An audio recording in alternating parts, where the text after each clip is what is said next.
तुमको क्या लगता था नहीं लौटेंगे? गलत। जब तक तोड़ेंगे नहीं तब तक छोड़ेंगे नहीं। ત્યારે સાથીઓ, આજે આવડી મોટી સરકાર સામે લડવા, એમની પોલીસ સામે લડવા, એમની તમામ તાકાતો સામે, યંત્ર મંત્ર તંત્ર સામે લડવા માટે મને તમારા બધાના સહકારની જરૂર છે। આમ આદમી પાર્ટીના તમામ યોદ્ધાઓ આજે મહેનત કરે છે, ઈમાનદારીથી લોકસેવા કરે છે, પણ એમને સત્તાની જરૂર છે।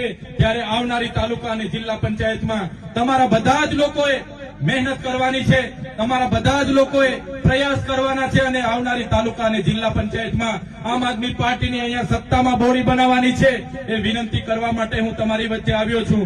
પ્રશ્નો ઘણા છે, સવાલો ઘણા છે, રજૂઆતો આપણે ઘણી કરીએ છીએ, પણ આ ભાજપની તાનાશાહી સરકારના નેતાઓ સાંભળી નથી રહ્યા, આપણા લોકોને હેરાન કરે છે। આગળ આપણા લોકોએ અહીંયા દારૂના હટ્ટાઓ પર રેડ કરી એમને ખોટી રીતે મારવામાં આવ્યા, એમને ડરાવવામાં આવ્યા, પણ એમને ધમકાવવામાં આવ્યા, પોલીસનો ઉપયોગ કરવામાં આવ્યો। પણ આજે ચૈતર વસાવા તમારી સાથે છે। આજે આમ આદમી પાર્ટી, અરવિંદ કેજરીવાલજી, ઈસુદાન ગઢવીજી, ગોપાલ ઇટાલિયાજી, આજે બધા જ અમે તમારી સાથે છે। આપણા આદિવાસી સમાજ હશે, દલિત હશે, વંચિત હશે, રાજપૂતાના હશે, દરેક સમાજને જયારે પણ અમારી જરૂર હશે, આમ આદમી પાર્ટી રાતે 2 વાગે પણ આવીને ઉભી હશે। બસ તમારા સહકારની અપેક્ષા અમે રાખીએ છીએ અને એ સહકાર તમારો અમને આપતા રહેજો।